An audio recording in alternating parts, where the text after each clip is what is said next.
Hi there, 1010 fans.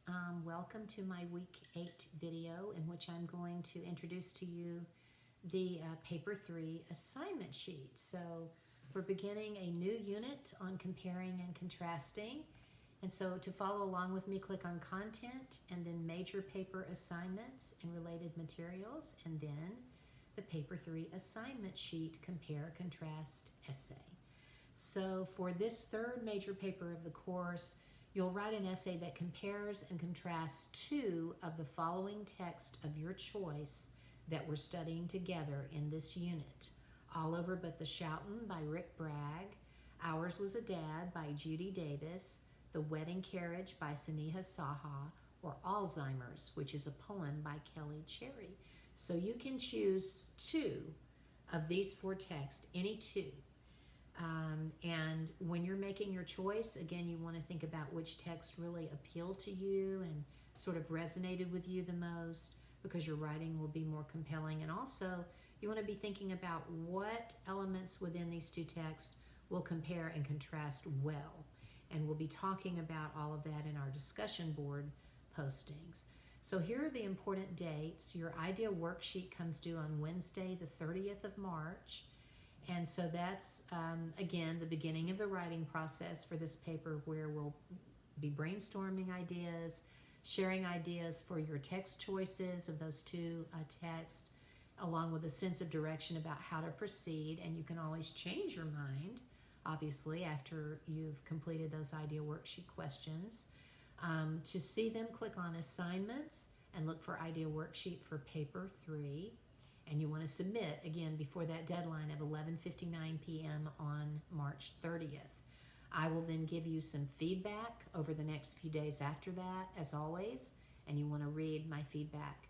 Then we'll have a pre-writing process for paper 3. So, as I mentioned before to you in past videos, I commented extensively on papers 1 and 2, your rough drafts, and even line edited them, which takes a lot of time.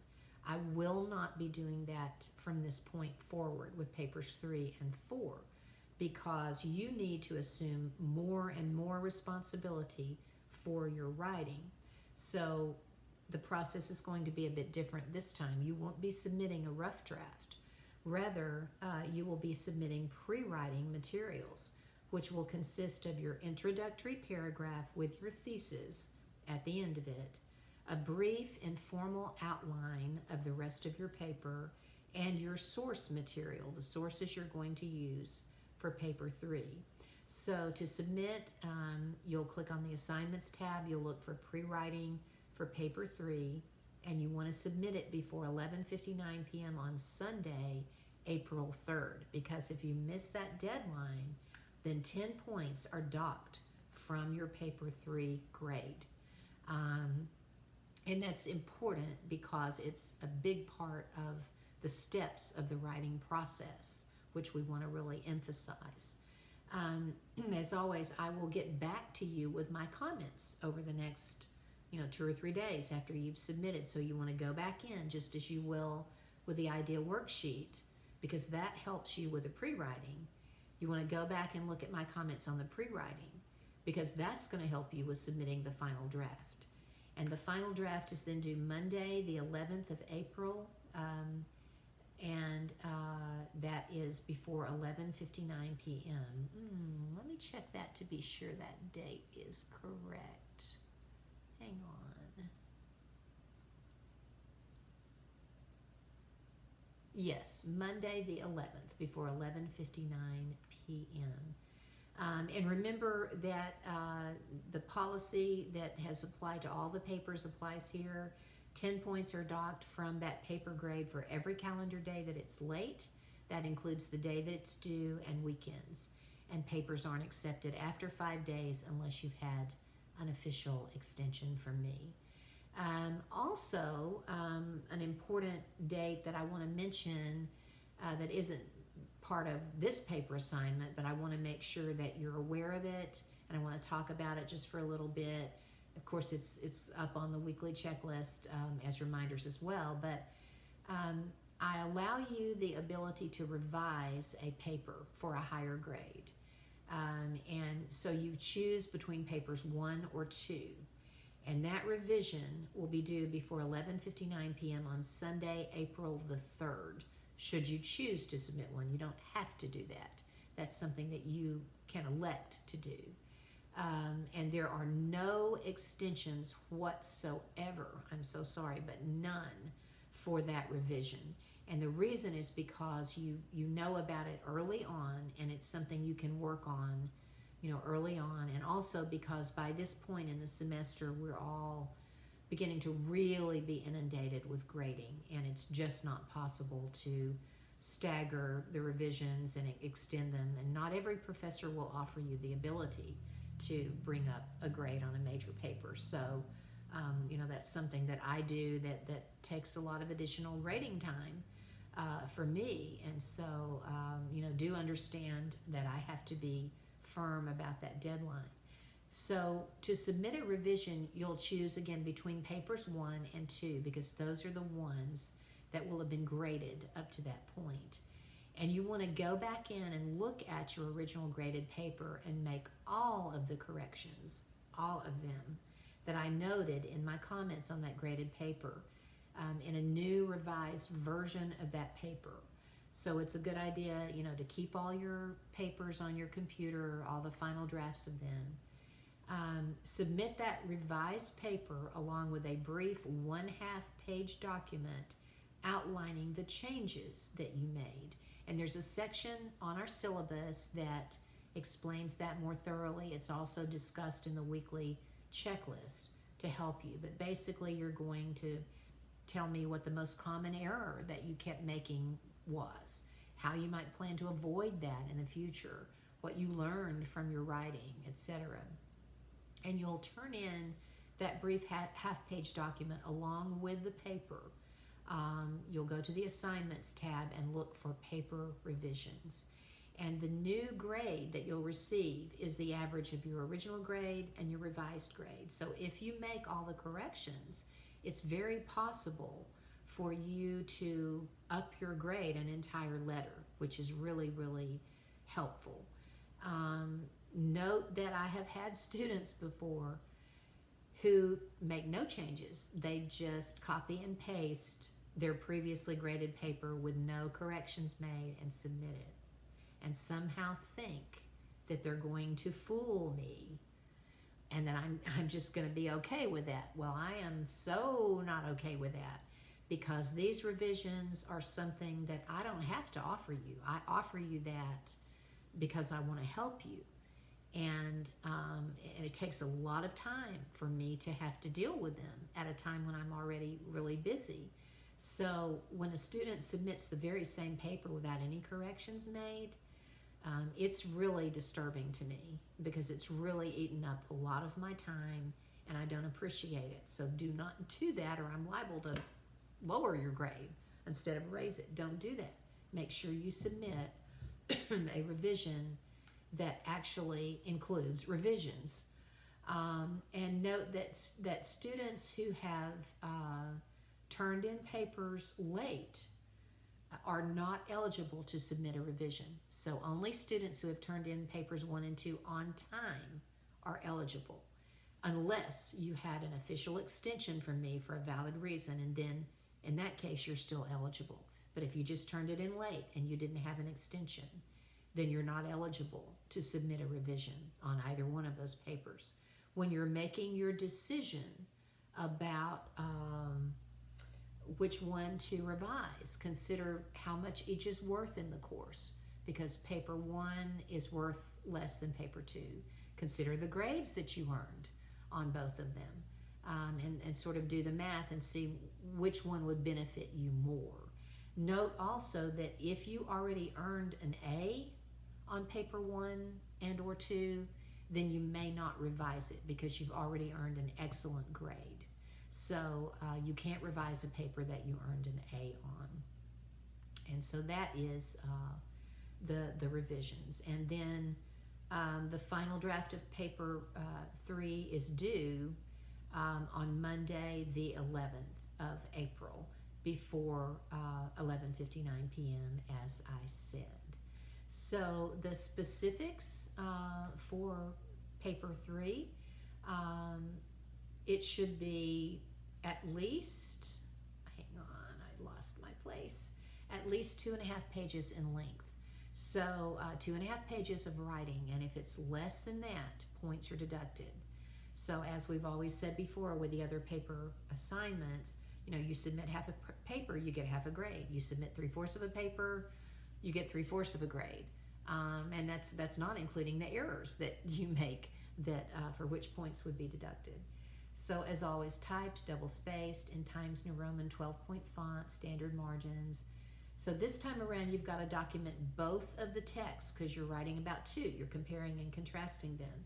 So both of them in MLA formatting, citing both within the body of your paper in an in-text or parenthetical citation, and also on that separate works cited sheet in MLA correctly.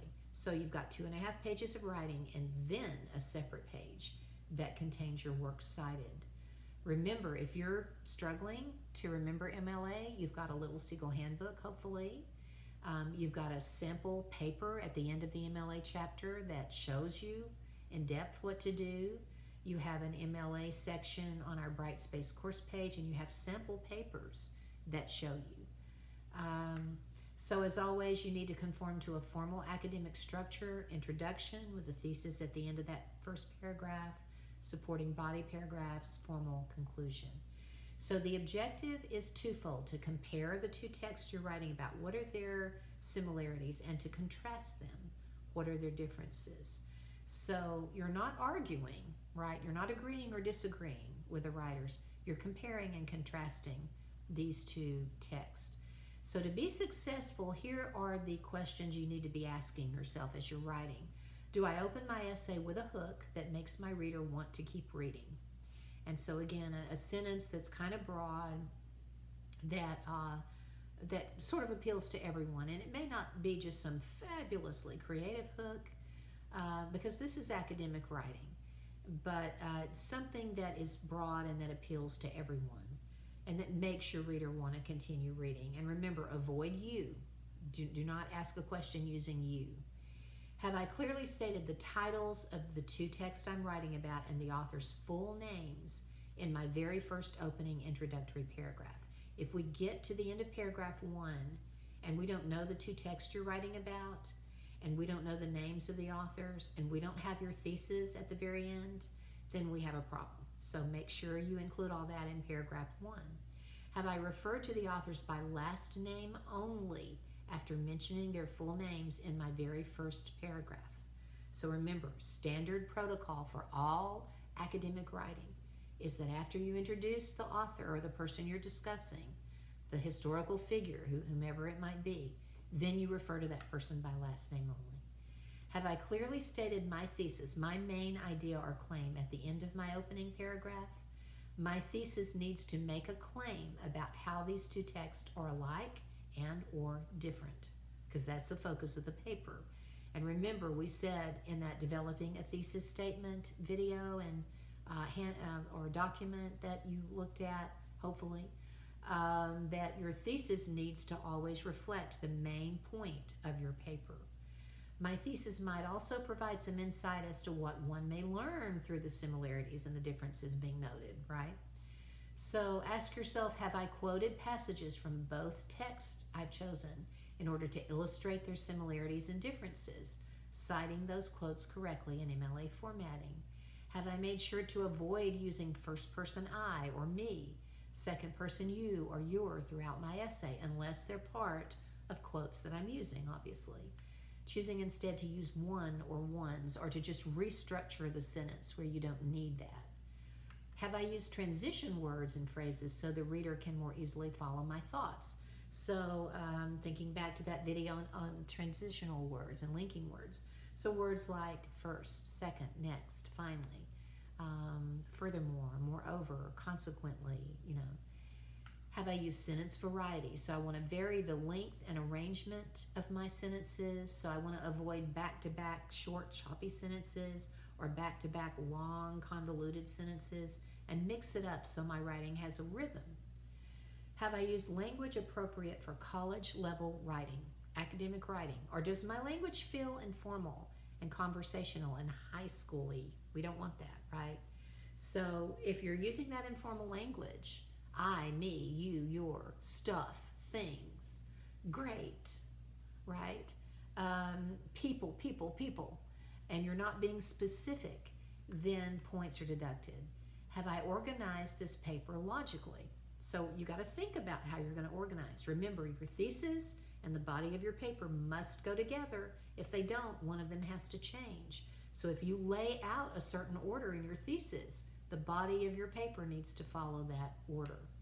Have I carefully checked my essay for typos and spelling, grammatical, mechanical errors before submitting it? This is college writing. Do not submit a paper that is full of typos and careless errors. This ain't high school anymore, folks. That time is over. Have I asked someone else to read my essay and offer some feedback? So you can work with a tutor online or in person. You can ask a classmate to look at your paper. Have I met that minimum page length requirement? Does my essay contain some insight regarding the significance of the similarities and differences? So here's an example of possible intro, thesis statements, game plans for paper 3. And this first one uses All Over But the Shoutin' by Rick Bragg, comparing it to Ours Was a Dad by Judy Davis. Many sons and daughters have experienced the grief of losing a parent, some in an overwhelming rush of love and happy memories, and others with a lingering sense of regret and pain. A thoughtful comparison of Rick Bragg's All Over But the Shoutin' and Judy Davis's Ours Was a Dad will reveal the common theme of parental loss, yet each work expresses its message with differing rhetorical techniques. While Davis uses repetition and sensory images, Bragg relies on dialogue. So this is a good pairing of these two, because both of these works write about the loss of a dad.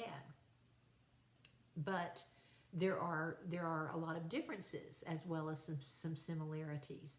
Now notice how this writer began with a really neat broad hook and said, you know what, a lot of children have experienced the grief of losing a parent. And sometimes they do so, you know, in with this rush of wonderful memories, and sometimes they don't have the wonderful memories. It's regret and pain, like with Rick Bragg's piece.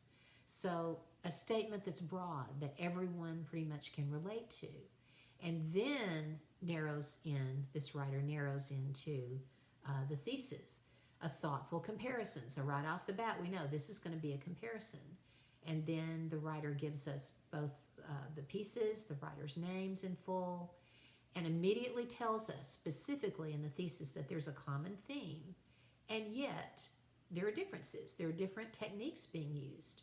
And then a second sentence is added to the thesis that gives us exactly, you know, what those differences are. So the game plan for the paper, the roadmap for the paper, is laid out in the thesis. So obviously you've got to locate quotes from both of these works that prove that common theme of losing a parent. You've got to do what you've promised in your thesis. And in addition, you'll need to devote sections of your essay to proving your idea that each writer uses different techniques.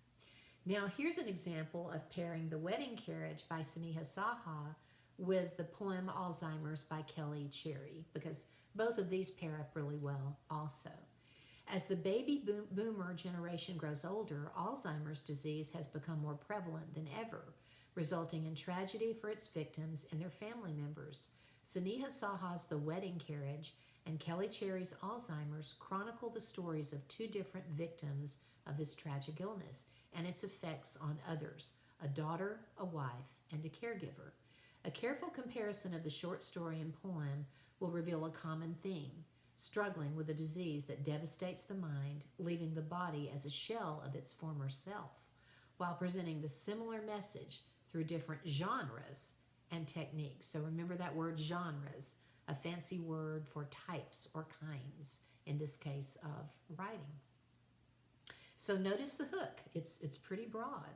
It's appealing to a lot of people. A lot of people can understand it.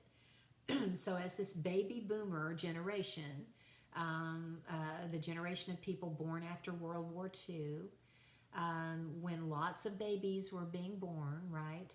As they're growing older, what that means is that the population of the United States is more and more and more becoming made up of older people. And so therefore Alzheimer's becomes more and more prevalent as they age.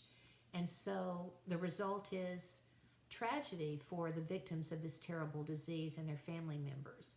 And I can personally relate to this because my mother suffered from early onset Alzheimer's, which is a rare form of the disease that strikes much younger people. My mom was just 50 years old when she began to get sick, and I was about 11 at the time of her diagnosis. So I can really identify with both of these stories. And then so after that beginning sentence, now we come into an explanation of the two texts and their writers, and the fact that they are both tell the story of two different victims of a form of memory loss, right? And the effects that that has on other people. So a daughter, a wife, and a caregiver. And then we have the actual thesis. A common theme is revealed, but yet the message is being presented through different forms of writing. One is set up like an essay or an article. That's the wedding carriage. And the other is a poem. And actually, Sneha Saha's piece was originally written, as you can read in our textbook, as a college paper that she was writing. So we have different genres and different techniques being used. So for this kind of intro and thesis, again, you've got to locate quotes from both pieces that prove the common theme of the effects of this kind of illness on its victims and their loved ones. And you've also got to devote sections in your paper to the fact that one work is more like a short story, or an essay, and that's Sneha Saha's work, while the other is a poem. So very different genres that offer different points of view and techniques. You should also comment on how the differing genres present their common theme and on the varying methods that each author is using. So for example, The Wedding Carriage is a narrative piece. It's telling a story of Mrs. Cochran through the eyes of a caregiver, the writer, who walks into her room. She's a college student who's volunteered to work at the hospital where this elderly lady is a patient. And the speaker in the story, who is Sneha Saha, this is a true life story, has no previous relationship with her at all. She walks in the room having no background information. She doesn't really know what's happening at first. And conversely, Alzheimer's is a poem that presents the observation of an elderly man who has Alzheimer's disease returning home from the hospital. So both of these patients are at different stages in their illness. Mrs. Cochran is so sick that she's not able to go home from the hospital. But the elderly man in Alzheimer's has been released and he's going home. So he's sick. He has memory issues, but he's able to go home and live. So the observer in Alzheimer's, while not identified, is actually Kelly Cherry herself, the daughter of the man. Because if you read about the writing of this poem, Kelly Cherry in real life, her dad suffered from Alzheimer's, and she wrote this poem about the day that he came home from the hospital. And the woman in the poem that the man can't remember is actually his own wife, the woman standing at the door at the end of the poem, Kelly Cherry's mother and the man's wife. And so ironically, the man remembers all kinds of other little details, but he can't figure out who in the world this woman is, and she's his wife.